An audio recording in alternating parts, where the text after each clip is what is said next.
මොනෑෂ් විශ්වවිද්‍යාලයේ universal college Lanka ආයතනය සමග සම්බන්ධ වී මොනෑෂ් විශ්වවිද්‍යාල අධ්‍යාපන වරම් ශ්‍රී ලාංකික සිසුන්ට ලබා ගැනීමේ අවස්ථාව උදා කර දී වසර 10ක් සපිරෙනවා. ඒ වෙනුවෙන් ආදි සිසු හමුවක් කොළඹදී පැවැත්වෙනවා. යුනිවර්සල් කොලෙජ් ලංකා ආයතනය සමග සම්බන්ධ වී ශ්‍රී ලංකාව තුළ මොනෑෂ් විශ්වවිද්‍යාලයේ උපාධි ප්‍රදානය 2015 වසරේදී ආරම්භ කෙරුණා. මෙම විශ්වවිද්‍යාලය මගින් සිසුන් විශාල පිරිසකට පසුගිය වසර 10 තුළදී අධ්‍යාපනය ලබා දී තිබෙනවා.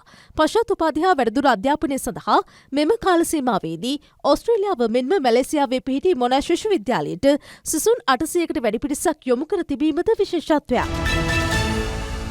ACL සමූහ ව්‍යාපාරය මගින් ක්‍රිකට් ශුරතාවලියක් සංවිධානය කර තිබෙනවා. පර්සි අබේසේකර අනුස්මරණ කුසලානයේ ලෙසටයි මෙය නම් කර තිබුණේ. ACL සමූහ ව්‍යාපාරයේ සුබසාධක සංගමයේ පළමු වරට මෙම ක්‍රිකට් තරඟාවලිය සංවිධානය කළා. ACL කේබල් සහ කැලණි කේබල් නියෝජනය කරමින් කණ්ඩායම් 10ක් තරඟාවලියට එක් වුණා. ACL සමූහ ව්‍යාපාරයේ කළමනාකාර අධ්‍යක්ෂ සුරේන් මදනායක මහතා ඇතුළු පිරිසක් ඊට එක් වුණා.